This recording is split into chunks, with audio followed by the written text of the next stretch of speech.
గురుబ్రహ్మ ప్రేక్షకులకు నమస్కారం అండి. ఈ వీడియోలో 2026 నుండి 2027 వరకు అంటే శ్రీ పరాభవనామ సంవత్సరంలో వృషభ రాశిలో జన్మించినటువంటి అమ్మాయిలకు మాత్రమే, స్త్రీలకు మాత్రమే ఎలాంటి ఫలితాలు ఉంటాయో వివరిస్తాను. శ్రీ దుర్గాదేవి జ్యోతిష్యాలయం. మీరు ఇప్పుడు వరకు ఎక్కడెక్కడో జ్యోతిష్యం చెప్పించుకుని నిరాశ చెంది ఉన్నారా? అయితే ఒక్కసారి గురువు గారికి ఫోన్ కాల్ చేసి చూడండి. ప్రేమ, పెళ్లి, ఉద్యోగం, రాజకీయం, విదేశీ ప్రయాణం, ధనం నిలకడగా లేకపోవటం, భార్యాభర్తల మధ్య గొడవలు, ఆస్తి తగాదాలు, అప్పుల బాధలు, స్త్రీ పురుషుల ఎలాంటి గుప్త సమస్యలకైనా, ఎటువంటి సమస్యలకైనా ఒక్క రోజులోనే పరిష్కారం చూపుతారు. ముందుగా వృషభ రాశి వారి యొక్క ఆదాయ వ్యయాలు గనక చూసుకున్నట్లయితే శ్రీ పరాభవనామ సంవత్సరంలో వీరి ఆదాయం 5, వ్యయం ఏమో 14 అండి. రాజపూజ్యం 5, అవమానం 4. ఈ సంవత్సర స్టార్టింగ్లో మాత్రం మొదటి 6 నెలల సమయంలో మాత్రం వీరికి మంచి ఫలితాలు ఉంటాయి. దానికి గల కారణం ధనస్థానం అనుకూలంగా ఉండటం, అలాగే లాభస్థానంలో శని ఉండటం. ఆర్థికంగా అత్యంత అద్భుతమైనటువంటి కాలంగా చెప్పవచ్చు.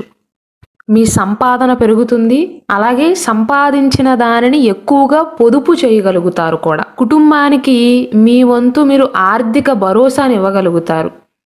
దాంపత్య జీవితం కూడా మధురంగా ఉంటుందండి. మీకు మీ భర్తకి మధ్య ఆర్థిక విషయాలలో సానుకూలమైనటువంటి చర్చలు, పరస్పర సహకారం లభిస్తాయి. ఒకవేళ వృషభ రాశిలో జన్మించినటువంటి అమ్మాయిలకు గనక ఇంకా వివాహం కాక వివాహ ప్రయత్నాలు చేస్తున్నట్లయితే శుభయోగం బలంగా ఉందండి. ధనస్థానంలో గురువు ఉండటం వల్ల మంచి స్థితిమంతులైన కుటుంబాల నుండి సంబంధాలు కుదిరే అవకాశాలు ఉంటాయి. ఒకవేళ వృషభ రాశిలో జన్మించినటువంటి అమ్మాయిలు ఇంట్లో వారి యొక్క కర్తవ్యాన్ని నిర్వర్తిస్తూ బయట కూడా పనిచేస్తున్నట్లయితే 10వ ఇంట్లో రాహు ఉండటం వల్ల 10వ స్థానం అనేది కర్మస్థానం అండి, అంటే వృత్తికి సంబంధించినది. కాబట్టి వృత్తిలో ముందుకు దూసుకు వెళ్తారు. దానికి తోడు ఒత్తిడి కూడా ఉంటుంది. ఒత్తిడి, గందరగోళం ఉన్నప్పటికీ కూడా లాభస్థానంలో ఉండేటువంటి శని మీ కృషికి ఆర్థిక ప్రతిఫలాన్ని తప్పక ఇస్తాడు. మీకు ఒకవేళ సంతానం గనక ఉన్నట్లయితే వృషభ రాశిలో జన్మించినటువంటి స్త్రీలకు పిల్లల యొక్క మాట తీరు, పిల్లల చదువులో పురోగతిని సాధించటం, ఈ రెండూ కూడా వీరికి సంతృప్తిని ఇస్తాయి. సంతానం కోసం ప్రయత్నాలు చేసేవారికి కూడా ఈ మొదటి 6 నెలల సమయం అనేది, అంటే జూన్ వరకు అనుకూలమైనటువంటి సమయంగా చెప్పవచ్చు. ఇంట్లో గృహిణీలుగా ఉంటున్నటువంటి వృషభ రాశి స్త్రీలకు అత్తమామలతో సంబంధాలు అనేవి సౌకర్యవంతంగా ఉంటాయండి. వారి నుండి ఆర్థిక రూపంలో కానీ వస్తు రూపంలో కానీ మద్దతు లభిస్తుంది. మీ యొక్క వాక్చాతుర్యం వల్ల కుటుంబంలో ఆనందం, సంతోషం పెరుగుతాయి. అయితే వివాహ జీవితం, అత్తమామల విషయం అనేది మీ పర్సనల్ జాతకంలో కూడా అనుకూలంగా ఉండాలండి. అంటే ప్రతి ఒక్క మనిషికి కూడా సపరేట్గా లగ్న కుండలి అనేది ఉంటుంది. దాని ప్రకారం ఏ దోషాలు లేకపోతే అనుకూలమైనటువంటి మహాదశ, అంతర్దశ జరుగుతున్నట్లయితే కాలం అనేది అనుకూలంగా ఉంటుంది. మీ యొక్క రాశి ఫలాలు అనేవి మొదటి 6 నెలల సమయంలో వృషభ రాశిలో జన్మించినటువంటి స్త్రీలకు అనుకూలంగా ఉంటాయి అని చెప్పవచ్చు. తర్వాతి 6 నెలల సమయం ఎలా ఉంటుంది అంటే గురువు యొక్క స్థాన మార్పు అనేది ఉండబోతుందండి. 3వ ఇంట్లో గురువు ఉండటం వల్ల వృషభ రాశిలో జన్మించినటువంటి మహిళలలో ధైర్యం, ఆత్మవిశ్వాసం అనేవి పెరుగుతాయి. కర్మస్థానంలో రాహు ఉండటం 50% అనుకూలం, 50% ప్రతికూలం అండి. కాబట్టి రాహు సృష్టించే సమస్యలను మీ తెలివితేటలతో, పట్టుదలతో ఎదుర్కొంటారు, దాటవేయగలుగుతారు. వృత్తిపరంగా మీరు చేసేటువంటి ప్రయాణాలు అనేవి లాభిస్తాయి. ఆదాయం అనేది స్థిరంగా కొనసాగుతుంది. కేవలం మీ ఆదాయం మాత్రమే కాదు, కుటుంబం యొక్క ఆదాయం కూడా. స్వయం కృషి ద్వారా, నూతన నైపుణ్యాల ద్వారా సంపాదించే అవకాశాలు కూడా ఉన్నాయి వృషభ రాశిలో జన్మించినటువంటి మహిళలకు. ఒకవేళ సంతానానికి జన్మనిచ్చే విషయంలో కానీ లేదా ఇతర విషయాలలో ఇంతకుముందు ఉద్యోగం చేస్తూ మధ్యలో గ్యాప్ వచ్చినట్లయితే, కెరీర్ బ్రేక్ వచ్చినట్లయితే మళ్ళీ మీరు తిరిగి ఉద్యోగ ప్రయత్నాలు చేయవచ్చు. 2026 సంవత్సరంలోని మధ్య 6 నెలల సమయంలో, అంటే జూన్ తర్వాత నుండి 6 నెలల సమయంలో భర్తతో కలిసి ప్రయాణాలు చేయటం, కొత్త విషయాలు నేర్చుకోవటం ద్వారా మీ యొక్క అనుబంధం అనేది బలపడుతుందండి. మీ చుట్టాలింటికి కానీ లేదా మీ అమ్మగారింటికి కానీ వెళ్ళే అవకాశాలు ఉన్నాయి. సోదరులతో, స్నేహితులతో, ఇరుగు పొరుగు వారితో సంబంధాలనేవి మెరుగుపడతాయి. వారి యొక్క సహాయ సహకారాలనేవి మీకు లభిస్తాయండి. మీ పిల్లల యొక్క ప్రతిభ, కమ్యూనికేషన్ స్కిల్స్ అనేవి మెరుగుపడతాయి. వారి కోసం మీరు చేసే ప్రయత్నాలు విజయాన్ని అందిస్తాయి. అత్తమామల విషయంలో మాత్రం ఈ మధ్యలో ఉండేటువంటి 6 నెలల సమయంలో సంబంధాలనేవి మధ్యస్థంగా ఉంటాయి. అంటే యావరేజ్గా ఉంటాయండి. పూర్తిగా అనుకూలంగా ఉండవు.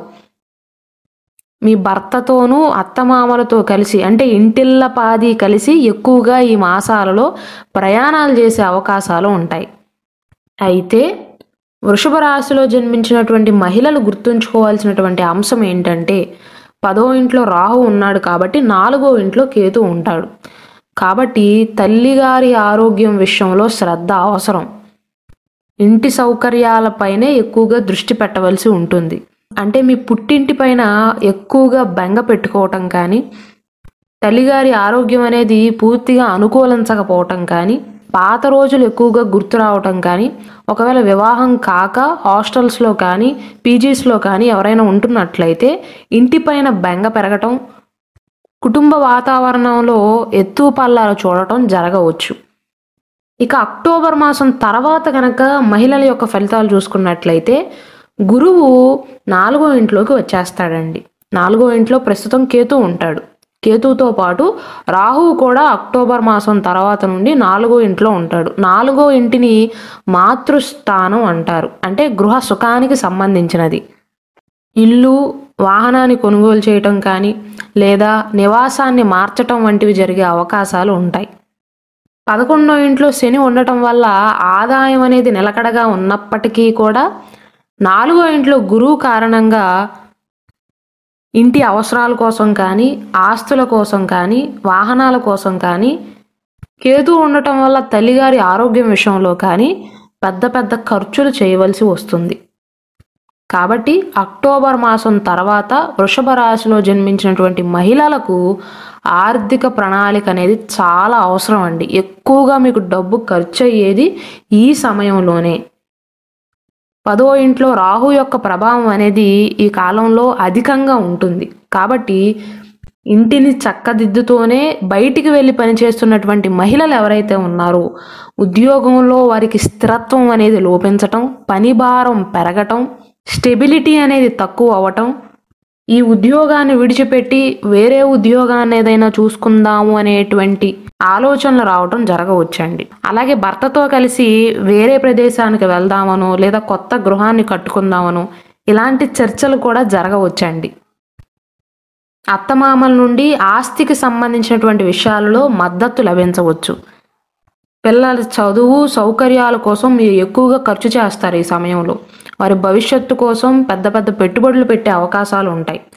వివాహం కాని వారికి ఈ కాలంలో స్థిరపడాలి అనేటువంటి కోరిక అనేది వారిలో పెరుగుతుందండి. గృహం పైన, ఆర్థిక విషయాలపైన ఎక్కువగా దృష్టి పెట్టి వివాహ ప్రయత్నాలు చేస్తారు. కాబట్టి వృషభ రాశిలో జన్మించినటువంటి మహిళలకు 2026 సంవత్సరానికి సంబంధించి ముఖ్యమైనటువంటి సూచనలు ఏంటంటే రాహు 10వ ఇంట్లో ఉండటం వల్ల వృత్తిలో ఎక్కువగా ఒత్తిడి ఉంటుందండి. ఆకస్మిక మార్పులు రావచ్చు మీ ఉద్యోగంలో. అంటే మీ అంతరగా మీరే పెద్ద పెద్ద రిస్కులు తీసుకోవటం, ఓవర్ కాన్ఫిడెంట్గా ఫీల్ అవ్వటం, తొందరపడి ఉద్యోగాన్ని మారటం అస్సలు మంచిది కాదు. అయితే పాజిటివ్ పాయింట్ ఏంటంటే లాభస్థానంలో ఉండేటువంటి శని మీ కోరికలను నెరవేరుస్తాడు. ముఖ్యమైనటువంటి లక్ష్యాలను సాధించడానికి ఈ కాలాన్ని మీరు సరిగ్గా ఉపయోగించుకోవచ్చు. నెగిటివ్ పాయింట్ ఏంటంటే కేతు 4వ ఇంట్లో ఉండటం గృహ వాతావరణానికి మంచిది కాదు. 4వ ఇల్లు అనేది మాతృస్థానం కావున తల్లిగారి ఆరోగ్యం పైన జాగ్రత్త వహించటం, మీకు మీ తల్లిగారికి మధ్య ఉన్న సంబంధం పైన జాగ్రత్తలు తీసుకోవటం, అలాగే మీ అత్తగారి విషయంలో కూడా వర్తిస్తుంది. మీరు ఎక్కువగా డబ్బు ఖర్చు చేసేది అక్టోబర్ మాసం తర్వాత విపరీతమైనటువంటి ఖర్చులు చేస్తారండి. మొదటి 6 నెలల సమయంలో ఆర్థికంగా బాగుంటుంది. తర్వాతి 6 నెలల సమయంలో పూర్తిగా ప్రతికూలమైనటువంటి ఫలితాలు కాకపోయినా ఒక 70% అనుకూలంగా ఉండి 30% ప్రతికూలంగా ఉంటుందండి.